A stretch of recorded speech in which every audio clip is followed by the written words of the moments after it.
For 15 years, Ethan Cole lived with a secret so painful that even the people closest to him could never fully understand it.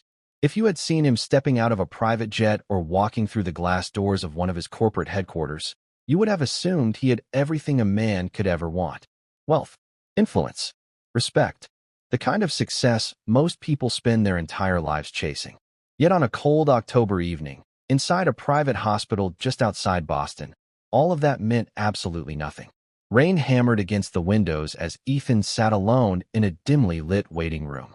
The television mounted in the corner played silently while nurses moved through the hallways carrying charts and medical equipment. A few patients sat scattered throughout the room, lost in their own worries. Nobody paid much attention to the man sitting in the far corner. Nobody knew he was worth hundreds of millions of dollars. Nobody knew he owned companies spread across several states. And nobody knew that for the past 15 years, Ethan Cole had lived in a prison that no amount of money could unlock. Then it happened. A nurse rushing through the waiting room accidentally brushed her hand against his shoulder. The scream that followed silenced the entire room. Several people jumped from their seats. A woman dropped her phone. The nurse immediately stepped back, terrified she had somehow injured him. Ethan's face turned pale. His breathing became shallow. His hands trembled violently, as if every nerve in his body had suddenly been set on fire. For nearly a minute, nobody moved. Nobody spoke. The room simply stared, because what they had just witnessed made no sense. There was no wound, no visible injury, no explanation, just a grown man reacting to a simple touch as though it had caused unbearable pain. The nurse apologized repeatedly. Hospital staff quickly surrounded Ethan and guided him toward a private room. Most people assumed he was suffering from some rare medical condition. Others assumed it was psychological. A few simply shook their heads and returned to their own concerns. But none of them knew the truth. And none of them could have imagined what would happen 3 days later.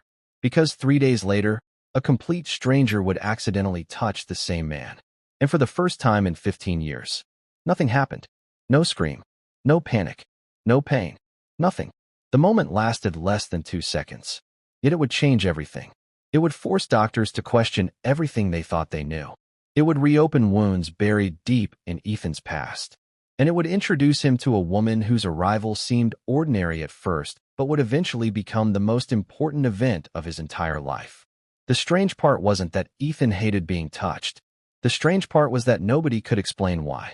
Over the years, some of the country's leading specialists had examined him. Neurologists searched for answers in his nervous system. Psychologists explored possible trauma. Therapists tried countless treatments. Medical reports filled entire cabinets. Thousands of hours were spent trying to understand what was happening inside his mind and body. Nothing worked. The condition remained. A handshake felt unbearable. A tap on the shoulder triggered panic. Even accidental contact could leave him distressed for hours. Relationships failed. Friendships faded. Business meetings became complicated exercises in avoidance. People learned not to touch him. Some respected the boundary. Others found it strange. Many eventually walked away. Yet despite everything, Ethan continued building his empire. While the rest of the world saw strength, ambition, and success, very few people saw the loneliness that followed him everywhere. Because what good was a mansion if every room felt empty? What good was success if there was nobody close enough to share it with? What good was winning if every victory had to be celebrated alone? Those questions haunted Ethan more than anyone realized. And they haunted him most during the quiet hours of the night when the phone stopped ringing and the meetings were over. Because beneath the success was a man carrying a pain he could never explain. A pain that seemed to begin somewhere in his childhood. Somewhere buried beneath memories he had spent years trying to forget. Somewhere connected to an event that changed the course of his life forever. An event that would eventually explain why a simple touch felt unbearable. An event that would remain hidden until one ordinary woman unknowingly brought it back to the surface. Her name was Sarah Lawson. At the time, she had no idea who Ethan Cole was. She had never read articles about his companies. She had never followed financial news. She had never imagined that her path would cross with one of the wealthiest men in America. She was simply trying to survive, trying to help someone she loved, trying to make it through another difficult day. What she didn't know was that within a matter of days, she would become the first person in 15 years capable of doing something no doctor, specialist, or therapist had ever been able to accomplish. And when that happened, a mystery that had remained unsolved for over a decade would finally begin to reveal itself. Before we go deeper into this extraordinary story, let us know in the comments where you're watching from. We'd love to hear from you. And don't forget to hit that subscribe button so you never miss any of our upcoming videos. Because what happened next would leave doctors searching for answers, force Ethan to confront memories he had spent years running from, and reveal a truth hidden in plain sight for most of his life. The journey to that truth begins decades earlier, long before the wealth, long before the success, long before Ethan Cole became the man the world thought it knew.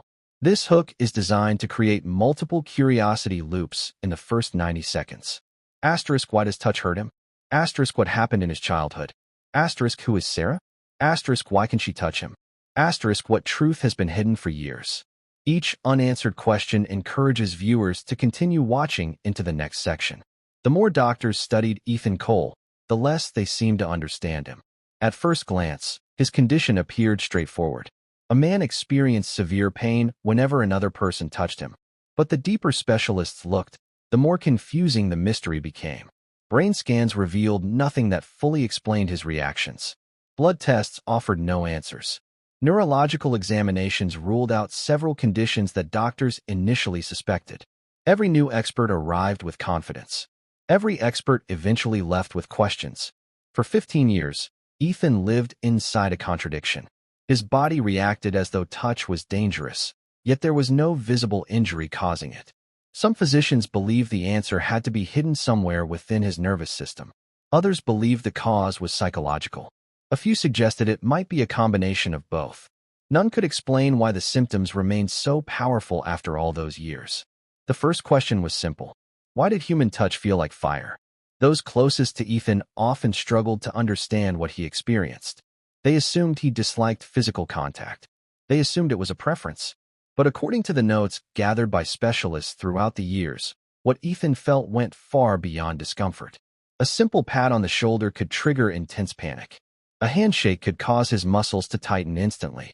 Unexpected contact sometimes left him shaking for hours afterward. His reactions were so severe that many people assumed he was exaggerating until they witnessed an episode themselves. Then came the second question. Why could nobody help him? That question haunted Ethan even more than the first. Over the years, he spent millions of dollars searching for answers. He visited leading hospitals. He consulted renowned neurologists. He met with trauma experts whose waiting lists stretched for months. Some treatments appeared promising at first. A few even produced temporary improvements. Yet sooner or later, the symptoms always returned. Every failed attempt deepened the mystery. Every disappointment added another layer to his isolation. Eventually, people stopped offering solutions. Friends stopped asking questions. Business associates learned not to discuss the condition. Even Ethan himself began to wonder whether he would spend the rest of his life trapped inside a body that seemed determined to reject human connection. Then came the question that changed everything. Why was one woman somehow different? 3 days after the incident at the hospital, Sarah Lawson entered Ethan's life without realizing she was about to become part of a mystery that had remained unsolved for nearly 2 decades. At the time, Sarah had problems of her own. She wasn't searching for answers about Ethan's condition. She wasn't trying to change his life. She was focused on paying bills, helping her family, and surviving circumstances that seemed to grow more difficult each month. Yet somehow, during a brief accidental moment of contact, something happened that defied every explanation doctors had offered over the previous 15 years. The reaction everyone expected never came. No panic, no pain, no screaming, no desperate attempt to pull away. Nothing. The moment lasted only seconds. But those seconds shattered years of assumptions. Suddenly, experts who had spent years studying Ethan's condition found themselves confronting a possibility they had never seriously considered. What if the answer wasn't hidden inside his body? What if the answer was hidden somewhere else entirely? That possibility led investigators, therapists, and eventually Ethan himself toward the final question. A question far more unsettling than any medical diagnosis. What happened in Ethan's childhood that nobody knew about? Because despite years of treatment, one fact continued appearing throughout his records. Every specialist eventually returned to the same conclusion.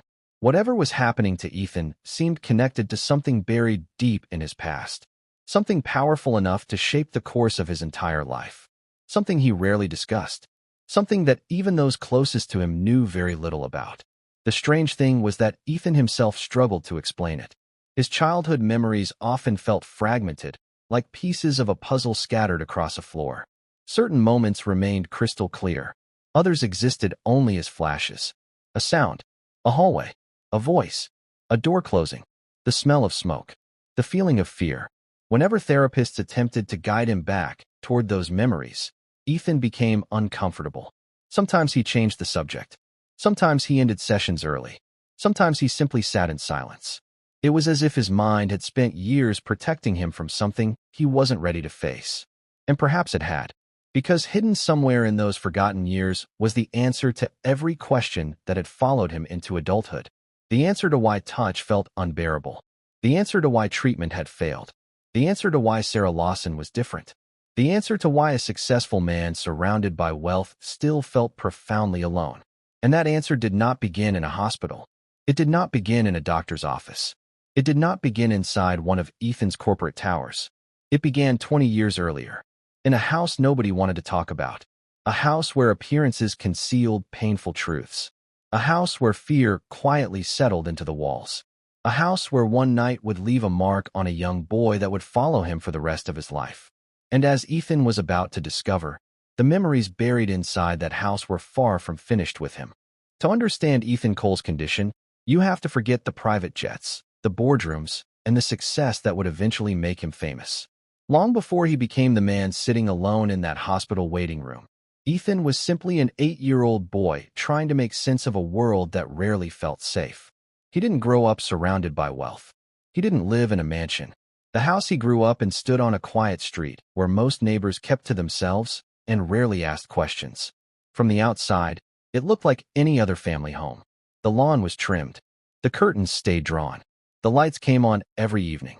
Nothing about it suggested that a frightened little boy spent most of his childhood walking on eggshells. Ethan's father was a difficult man to predict. Some days he seemed calm. Other days he exploded without warning. A misplaced item on the kitchen table. A poor grade on a report card. A forgotten chore. Almost anything could trigger his anger. The uncertainty became its own kind of fear. Ethan never knew which version of his father would walk through the front door each evening. He learned to study small details. The sound of footsteps in the hallway. The way a door closed. The expression on his father's face. Most children spend their early years learning confidence. Ethan spent his learning caution. His mother was there physically, but emotionally she seemed far away. She prepared meals. She kept the house running. She made sure Ethan arrived at school on time. Yet whenever conflict erupted inside the home, she often withdrew rather than intervened. Ethan couldn't understand it then. As a child, he only knew that when he looked for comfort, it rarely arrived. When he looked for reassurance, he often found silence. Over time, he stopped expecting protection from either parent. He learned to keep his fears to himself.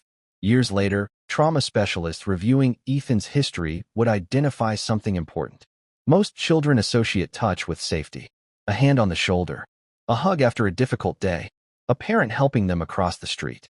Physical contact teaches the nervous system that connection is safe. Ethan's experiences were very different. Many of his strongest memories involving touch carried negative emotions. A hand grabbing his arm during an argument. Fingers pointing aggressively inches from his face. Sudden physical corrections delivered in moments of frustration.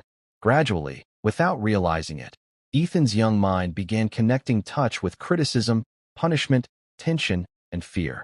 What happened next only strengthened those associations. The event occurred shortly after Ethan's 8th birthday. At first, it seemed like an ordinary evening.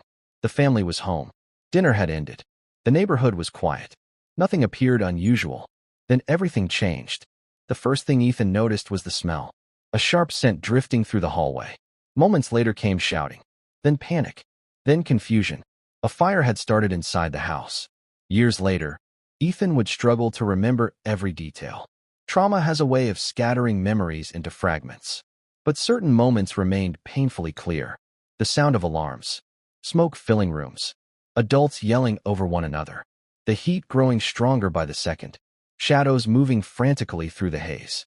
Someone screaming his name. What followed felt like chaos. People grabbed him, pulled him, dragged him through hallways. Hands seized his arms. Hands grabbed his shoulders. Hands pushed him forward. Everyone was trying to save him, but 8-year-old Ethan couldn't process that reality. In his frightened mind, the world had become a terrifying blur of smoke, noise, pain, and confusion. Every touch felt forceful. Every hand felt overwhelming. Every second seemed endless. Outside, emergency crews rushed to contain the fire while neighbors gathered in the street. Ethan remembers sitting inside an ambulance wrapped in a blanket, trembling uncontrollably. He remembers watching flames consume parts of the house. He remembers hearing adults talk around him without understanding what they were saying. Most importantly, he remembers fear. The kind of fear that settles deep inside a child and refuses to leave. As the years passed, doctors began examining that night more closely. Some specialists believed the experience had altered the way Ethan's brain processed physical contact. They theorized that his nervous system had learned to associate touch with danger during one of the most terrifying moments of his life. According to that theory, every future touch triggered echoes of the same fear he experienced during the fire. It was a compelling explanation. But there was one problem. The fire alone didn't explain everything. Certain details never quite fit. Certain symptoms seemed too severe. Certain reactions appeared connected to something deeper, something hidden, something nobody discussed. Even Ethan himself believed the fire was the worst thing that happened that night. For years, he accepted that explanation. For years, doctors accepted it too. But the closer he eventually came to uncovering the truth, the more he realized the fire was only part of the story. Because while everyone focused on the flames, another event unfolded in the shadows of that terrible night. An event so painful that Ethan's mind buried much of it beneath years of silence. An event that would shape his future far more than the fire itself. And the most shocking part was this. Ethan had no idea it happened. Not completely. Not yet. Because something else occurred that night. Something even worse. The years that followed the fire transformed Ethan Cole in ways few people understood. From the outside, it appeared that he had overcome adversity. Teachers praised his determination. Employers admired his work ethic. Friends occasionally commented on his discipline. But what nobody realized was that Ethan wasn't running toward success. He was running away from something else. The older he became, the more he discovered that work offered something his personal life never could. Control. Work made sense. People didn't. Business followed rules. Relationships did not. Numbers stayed predictable. Emotions rarely did. Without consciously realizing it, Ethan began building a life designed around avoiding the very thing he feared most. Connection. While other young men spent weekends socializing, Ethan spent late nights studying business models. While classmates chased experiences, Ethan chased opportunities. While friends talked about relationships and families, Ethan talked about goals, investments, and growth. The strategy worked. At least for a while. By his early 20s, Ethan had launched his first small company. It wasn't glamorous. The office was little more than a rented room with outdated furniture and secondhand equipment. Most people would have seen obstacles. Ethan saw purpose. Every hour he spent working distracted him from memories he didn't want to revisit and emotions he didn't want to confront. Success arrived slowly at first. Then all at once. The first breakthrough came when a regional contract generated more revenue than anyone expected. That opportunity led to another, then another. Ethan proved remarkably skilled at solving problems and identifying opportunities before competitors noticed them. His company expanded. New employees joined. New offices opened. The momentum became impossible to ignore. By 30, Ethan had earned his first $1 million. By 35, his businesses operated across multiple states. By 40, national publications were featuring his story. Reporters described him as self-made. Business magazines praised his vision. Industry leaders admired his relentless drive. To the outside world, Ethan Cole represented the American dream. The boy who grew up in a modest home had built an empire. The frightened child had become a powerful businessman. The survivor had become a success story. But public success and private happiness are not always the same thing. What cameras never captured were the moments after the interviews ended. The moments after the applause faded. The moments when Ethan returned home. Because despite all his accomplishments, one reality never changed. He was alone. He ate alone. He slept alone. He celebrated alone. The larger his empire became, the quieter his personal life seemed. Visitors occasionally noticed the strange contrast. Ethan owned homes large enough to host dozens of guests, yet most evenings only one room was occupied. Entire wings of some properties remained and used for months at a time. Staff members came and went.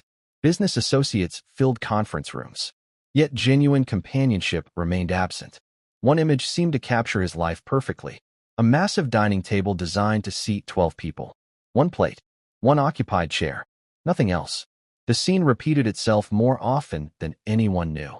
Dinner after dinner. Year after year. Success surrounded him, yet connection remained out of reach. Part of the problem was his condition. Any relationship eventually collided with the same obstacle: physical closeness. Several women entered Ethan's life over the years. Some were intelligent. Some were compassionate. A few genuinely cared about him. They admired his determination and appreciated the thoughtful side of his personality that rarely appeared in public.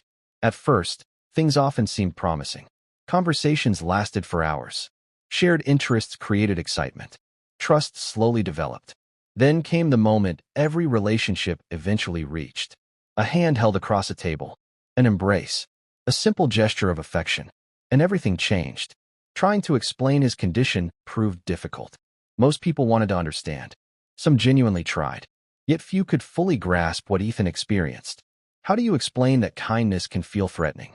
How do you explain that affection can trigger panic? How do you explain that the thing most people find comforting feels unbearable to you? Again and again, relationships ended before they truly began. Not because Ethan didn't care. Not because he lacked feelings. But because every attempt at closeness awakened fears he couldn't control. With each disappointment, he buried himself deeper in work. Business became both refuge and distraction. The empire grew. The loneliness grew with it. And through it all, the unanswered questions remained. Why did touch still affect him so severely? Why had no treatment succeeded? Why did certain memories from his childhood continue haunting him decades later? Those questions lingered quietly in the background as Ethan moved through another year of success. Then something happened that no amount of money could prevent. One ordinary afternoon, while reviewing reports inside his office, Ethan received a phone call.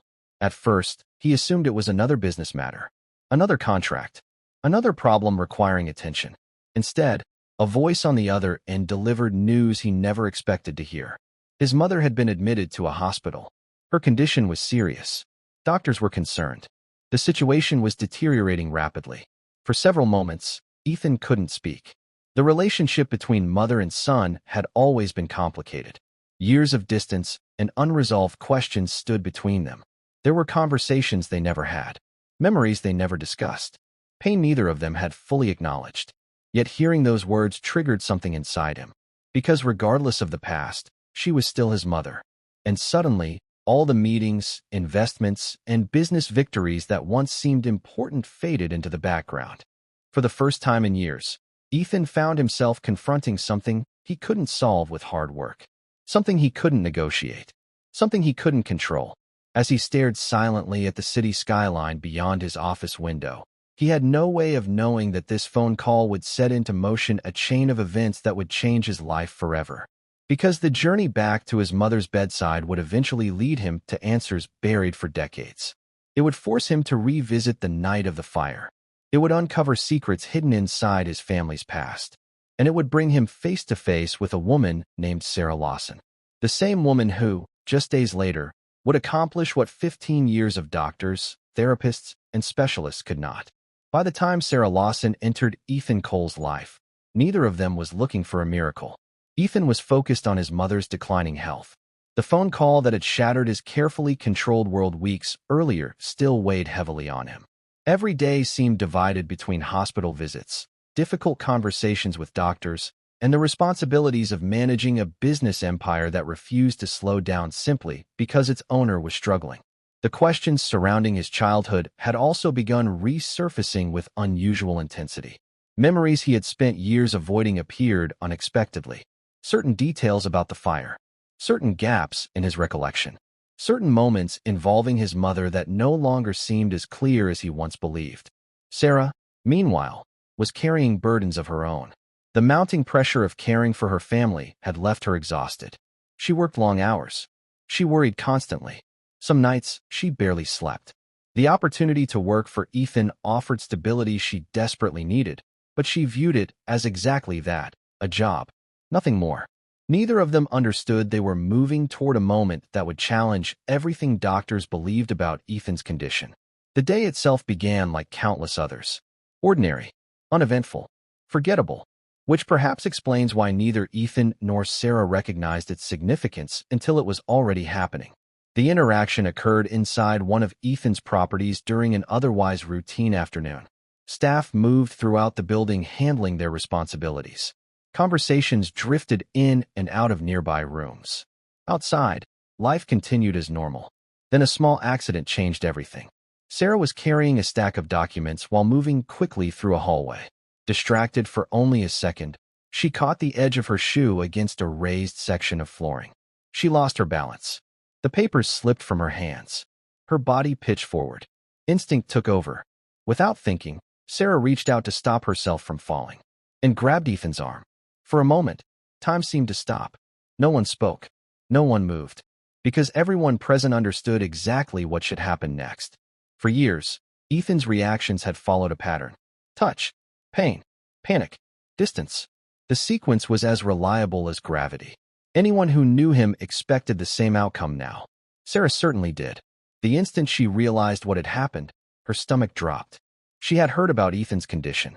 She knew physical contact could trigger severe reactions. She immediately pulled her hand away, expecting the familiar consequences. A sharp gasp, a shout, perhaps even another episode like the one inside the hospital waiting room. Instead, something entirely different happened. Nothing. No scream. No panic. No visible pain. Nothing. The silence that followed felt almost unreal. Sarah stared at Ethan. Ethan stared at Sarah. Several employees nearby stood frozen in place. Nobody seemed willing to trust what they had just witnessed. Because what they had witnessed shouldn't have been possible. Ethan looked down at his arm, then back at Sarah, then down at his arm again. His expression wasn't one of pain. It was confusion. Pure confusion. For 15 years, every form of physical contact had triggered some level of distress. Sometimes mild, sometimes overwhelming, but always present. Yet this time there had been nothing. No burning sensation. No panic response. No desperate urge to escape. Nothing. The absence of pain felt almost as shocking as pain itself. For several seconds, Ethan remained completely motionless. Not because he was afraid. Because he was trying to understand what had just happened. Or perhaps more accurately, what hadn't happened. His entire adult life had been shaped by avoidance. Avoiding handshakes. Avoiding crowded spaces. Avoiding relationships. Avoiding situations where accidental contact might occur. Suddenly, the condition that had controlled him for 15 years appeared to have broken one of its own rules. And nobody could explain why. Sarah apologized immediately, convinced she had made a terrible mistake. Ethan barely heard her. His mind was somewhere else. Running through questions. Searching for answers. Trying desperately to understand how a single moment could contradict everything doctors had told him for over a decade. The remainder of the day passed in a blur.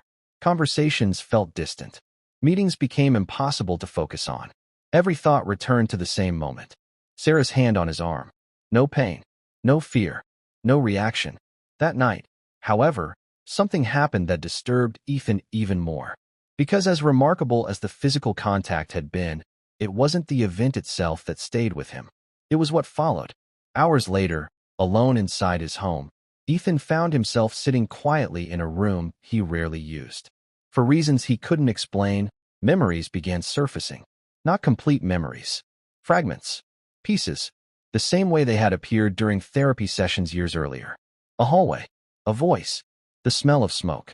A woman's hand. A feeling he hadn't experienced in decades. At first he dismissed it as coincidence. Then another memory surfaced. And another. And another. Each connected somehow to his childhood. Each carrying an emotional weight that felt strangely familiar. By midnight, Ethan realized something deeply unsettling. The contact with Sarah hadn't simply failed to trigger pain. It had triggered something else. Something buried. Something forgotten. Something that had been locked away since the night of the fire. For the first time in years, Ethan felt something he could barely recognize. Not fear, not anxiety, not isolation. Something else. A feeling so distant he almost couldn't identify it.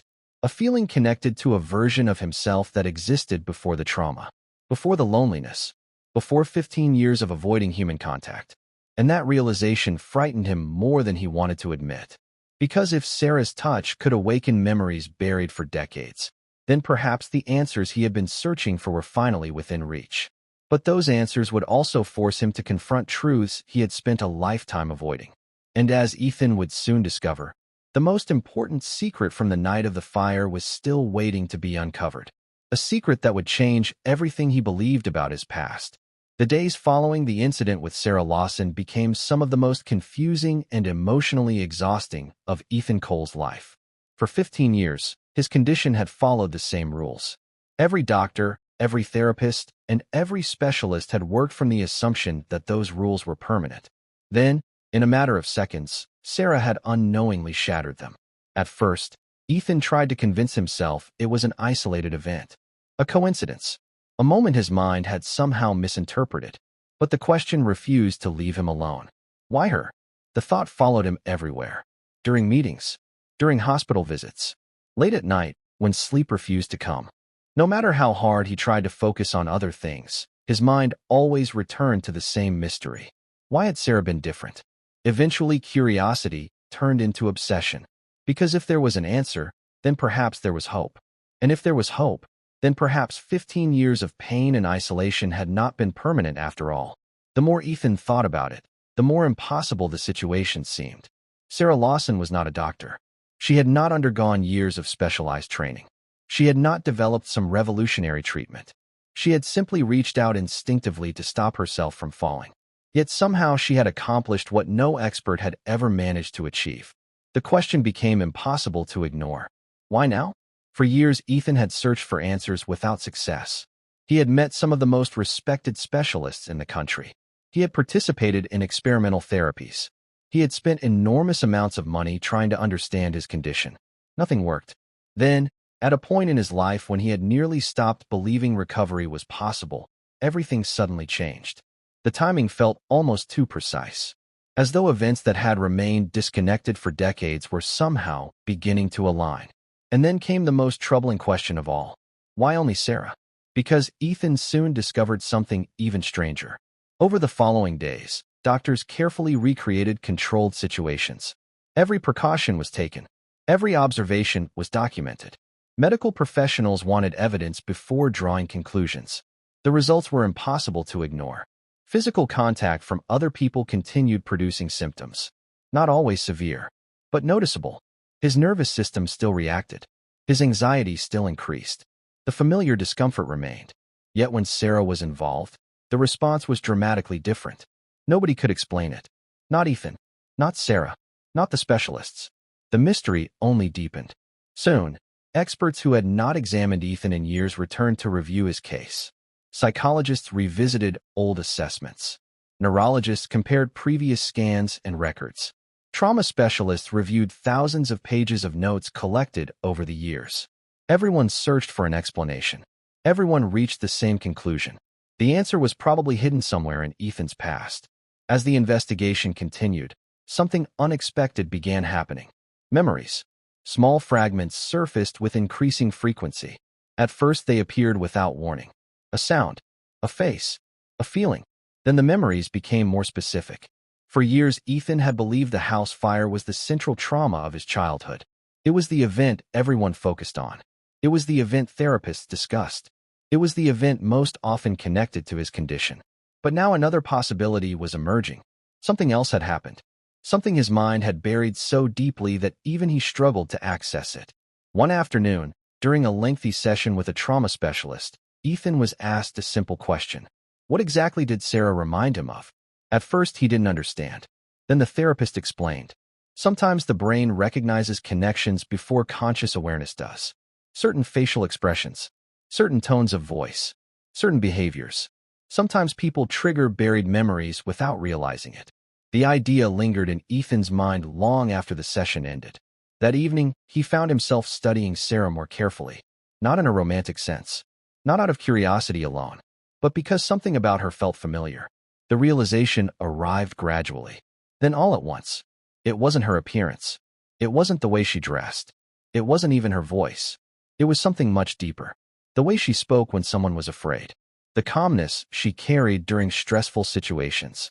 The sense of safety people seemed to feel around her. Suddenly, a memory flashed across Ethan's mind. A memory he hadn't recalled in decades. A woman kneeling beside him. Smoke filling the air. A gentle voice trying to calm him. A reassuring hand reaching toward him. Unlike many of his childhood memories, this one felt different. It wasn't connected to fear. It wasn't connected to panic. It wasn't connected to punishment. For the first time, Ethan remembered a moment of comfort. And somehow, Sarah seemed connected to it. Not directly, but emotionally, as though his subconscious had recognized something his conscious mind had forgotten. The discovery left him shaken. Because if Sarah reminded him of someone from the night of the fire, then perhaps the key to everything had been hidden there all along. The possibility became impossible to ignore. Soon Ethan began revisiting old records. Photographs, insurance reports, hospital documents, newspaper clippings, anything connected to the fire. For days he searched. Most of what he found raised more questions than answers. Then another event changed the course of the investigation. His mother passed away. The loss affected Ethan more deeply than he expected. Their relationship had been complicated. Years of distance and unanswered questions stood between them. Yet her death brought something unexpected. A chance discovery. While sorting through her personal belongings, Ethan came across items he had never seen before. Most were ordinary. Old photographs, family keepsakes, documents accumulated over a lifetime. Then he noticed something unusual. Hidden behind a false panel inside an old wooden cabinet was a small box. A box that appeared intentionally concealed. A box his mother had never mentioned. A box she had gone to great lengths to keep hidden. Ethan stared at it for several moments. Something about it immediately felt important. His pulse quickened. His hands trembled slightly. Because deep down, he sensed that whatever was inside might finally answer questions that had haunted him for decades. Questions about the fire.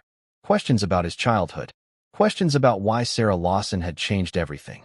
Slowly, he lifted the box into his hands.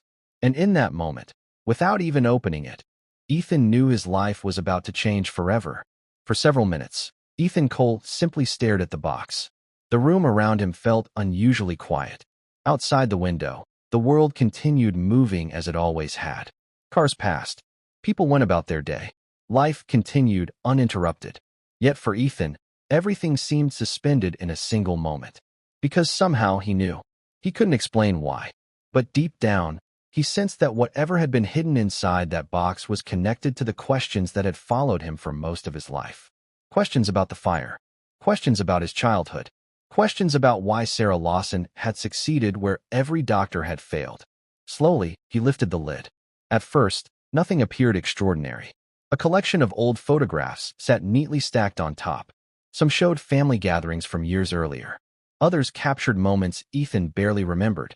There were birthday parties, school events, vacations. Then he noticed something strange. Many of the photographs stopped abruptly after the fire. It was as though an entire chapter of his childhood had disappeared. Beneath the photographs sat a folder filled with medical records. His medical records. Ethan frowned. He had never seen most of them before.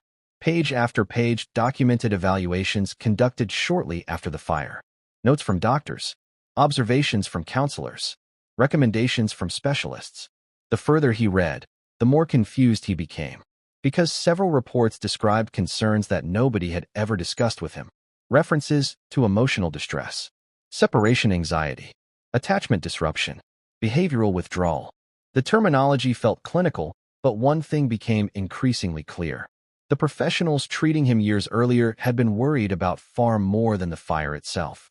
Then Ethan noticed an envelope resting at the bottom of the box. His mother's handwriting covered the front. His heart began pounding. For a moment, he hesitated. The woman who had spent years avoiding difficult conversations was suddenly speaking to him from beyond the grave. Whatever she had written had remained hidden for decades. Carefully, he opened the envelope and unfolded the letter inside. The first few lines seemed ordinary. Then everything changed. As Ethan continued reading, the room around him seemed to disappear. Every sentence shattered another piece of the story he had believed his entire life. His mother knew. She had known for years. She knew the fire wasn't the event that destroyed his sense of safety. She knew something else had happened. Something she never told him. Something she never found the courage to explain. Ethan's eyes moved rapidly across the page. The words became harder and harder to process. According to the letter, the most damaging part of that night had occurred after the fire was already over. After the smoke. After the chaos. After the emergency vehicles arrived. In the confusion that followed, 8-year-old Ethan became separated from both parents. Not for minutes. Not for hours. For days. Days that Ethan barely remembered. Days his mind had buried beneath years of fragmented memories. Days spent moving between unfamiliar environments surrounded by strangers while desperately searching for the people he trusted most. The letter described a frightened little boy repeatedly asking when his parents were coming back, repeatedly being told to wait, repeatedly believing he had somehow been forgotten. Ethan stopped reading. His hands trembled. A memory surfaced. Not a complete memory. A feeling. The feeling of sitting alone, waiting, watching doors open and close, hoping someone familiar would walk through them. No one did. For years, Ethan believed the fire itself had created his condition. Now another possibility emerged. What if the fire was only the beginning? What if the deepest wound came afterward? What if the trauma wasn't the danger? What if it was the abandonment? The realization struck him with overwhelming force. Suddenly, dozens of confusing pieces began fitting together. The fear, the isolation, the panic, the desperate need to control every aspect of his environment, the avoidance of emotional intimacy, the difficulty trusting people, the endless loneliness. None of it began with flames. It began with loss, with separation, with a frightened child believing he had been left behind. The letter continued. His mother admitted that after the fire, life became consumed by recovery, financial struggles, legal complications, and family stress. Everyone focused on rebuilding what had been destroyed physically. Very few people focused on what had been destroyed emotionally. The adults assumed time would heal the damage. They assumed Ethan would eventually move on. They assumed children were resilient. But beneath the surface, something else was happening. A young boy's nervous system was learning a painful lesson. Connection could disappear. Safety could disappear. Love could disappear. And the closer you became to someone, the more devastating it would be if they left. Tears filled Ethan's eyes. For years he had searched for explanations inside medical journals, neurological studies, and therapy sessions. The answer had been sitting inside a box all along. The answer wasn't complicated. It was heartbreaking. The little boy who survived the fire never truly recovered from what happened afterward. He learned to protect himself. He learned to avoid vulnerability. He learned to keep emotional distance. And over time, those defenses became so deeply embedded that they began shaping every relationship he ever had, including his relationship with touch. Because touch represented closeness. Closeness created attachment. Attachment created vulnerability. And vulnerability created risk. The risk of losing someone. The risk of being abandoned again. Suddenly, Ethan understood why Sarah Lawson had affected him differently. She hadn't simply bypassed his symptoms. She had activated something older than the symptoms themselves. A memory of safety. A memory of comfort. A memory that existed before fear took control. For the first time in years, Ethan wasn't fighting confusion. He wasn't searching for answers. He was grieving. Grieving for the frightened 8-year-old boy who had spent decades carrying pain he never fully understood. Grieving for relationships he never allowed himself to build. Grieving for years lost to fear. The tears came without warning. And once they started, they wouldn't stop. Ethan sat alone holding the letter as decades of buried emotions finally rose to the surface. The loneliness, the anger, the sadness, the regret. Everything he had spent years avoiding demanded to be felt. And perhaps for the first time in his adult life, he allowed it. Because he finally understood something that had taken 15 years to uncover. The thing he feared wasn't touch. Touch was only the symbol. The real fear was vulnerability. The real fear was allowing another person close enough to hurt him. The real fear was trusting someone and risking loss all over again. And now that he finally understood the truth, Ethan faced a question more important than any doctor had ever asked. What would happen if he stopped running from it? What would happen if, for the first time since childhood, he allowed himself to heal? For most of his life, Ethan Cole believed healing meant eliminating symptoms. If the panic disappeared, he would be healed. If physical contact stopped causing distress, he would be healed. If doctors found the right diagnosis, the right medication, or the right treatment, everything would finally return to normal. But sitting alone with his mother's letter, Ethan realized he had spent years fighting the wrong battle. The problem had never been touch. Touch was simply the messenger. The real wound lived much deeper. For the first time, Ethan understood that healing wasn't about forcing himself to tolerate physical contact.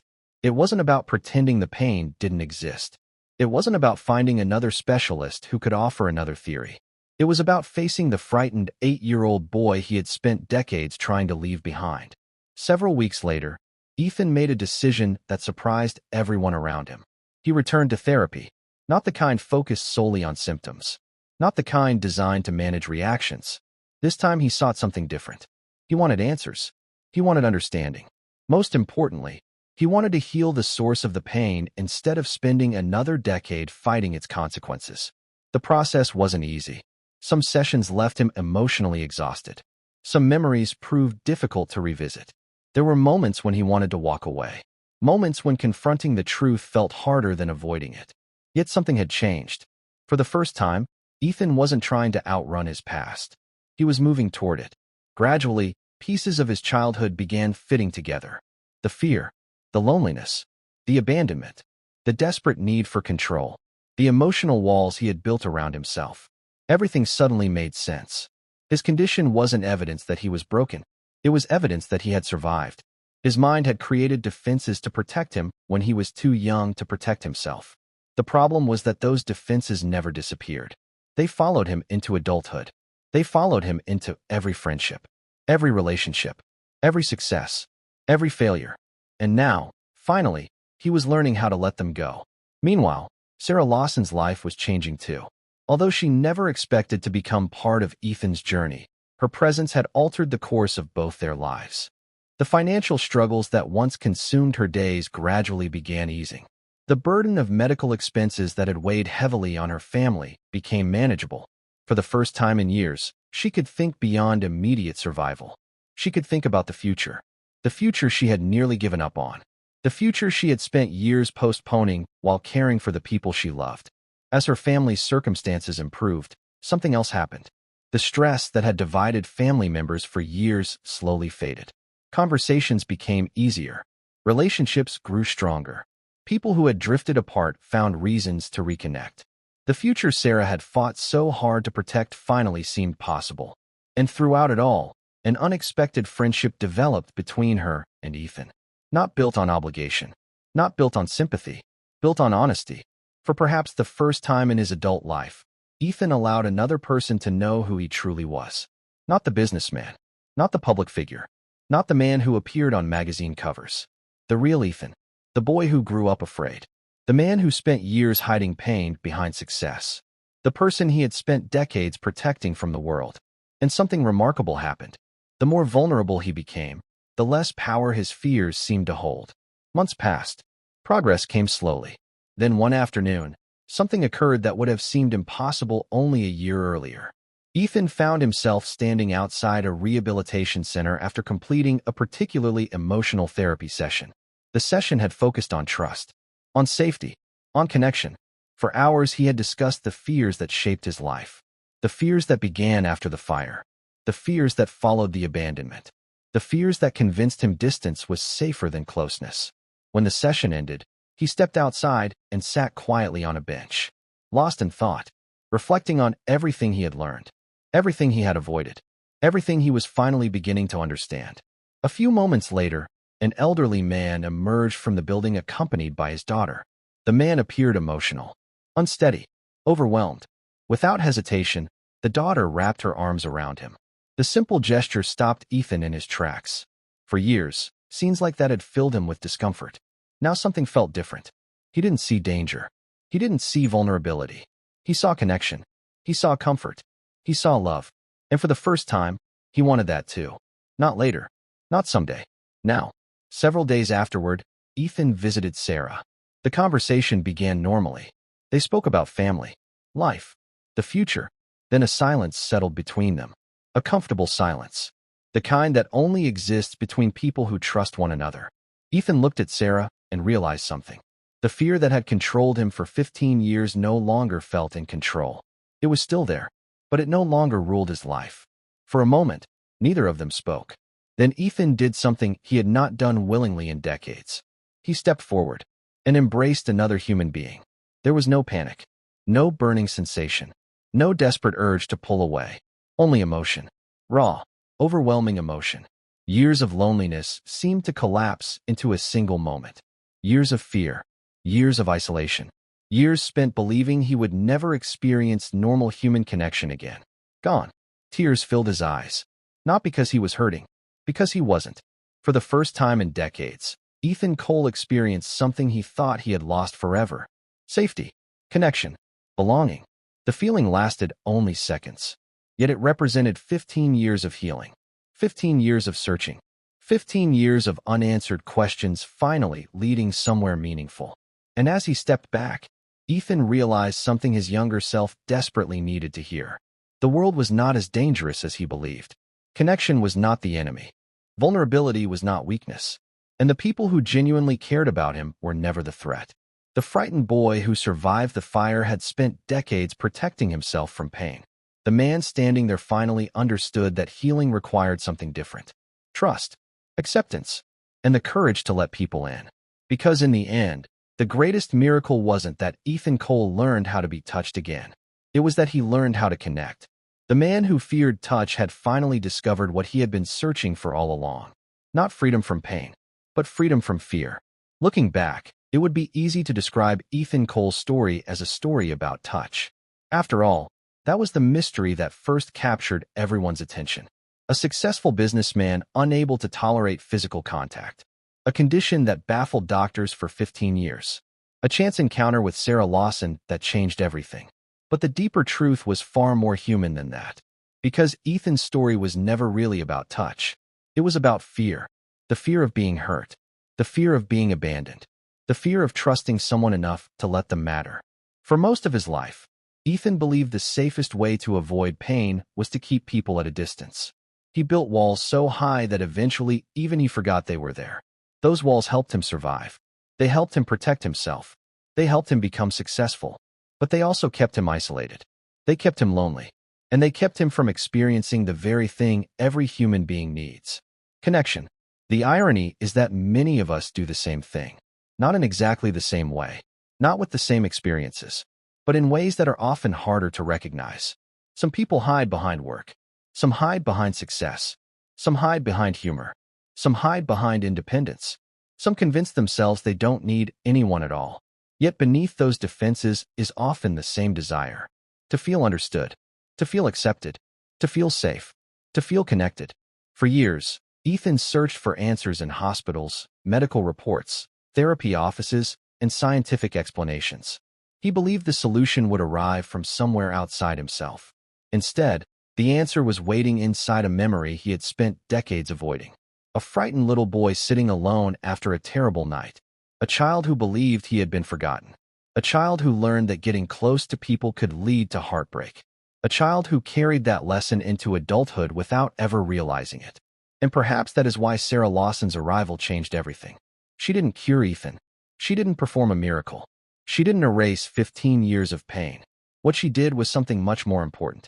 She reminded him of something he had lost. A sense of safety. A sense of trust. A sense of connection. And sometimes that's where healing begins.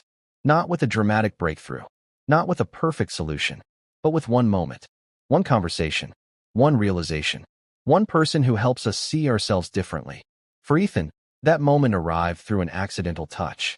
A moment so ordinary that nobody could have predicted its significance. Yet from that moment came understanding. From understanding came healing. And from healing came a life he once believed was impossible. A life no longer controlled by fear. Today, if someone were to meet Ethan Cole for the first time, they would likely see a confident businessman, a respected leader, and a man who appears comfortable in his own skin. What they would never see are the years of struggle hidden beneath the surface. The fears he carried, the battles he fought, the loneliness he endured. Because sometimes the deepest wounds leave no visible scars. Sometimes they hide beneath success, beneath strength, beneath accomplishment, beneath years of silence.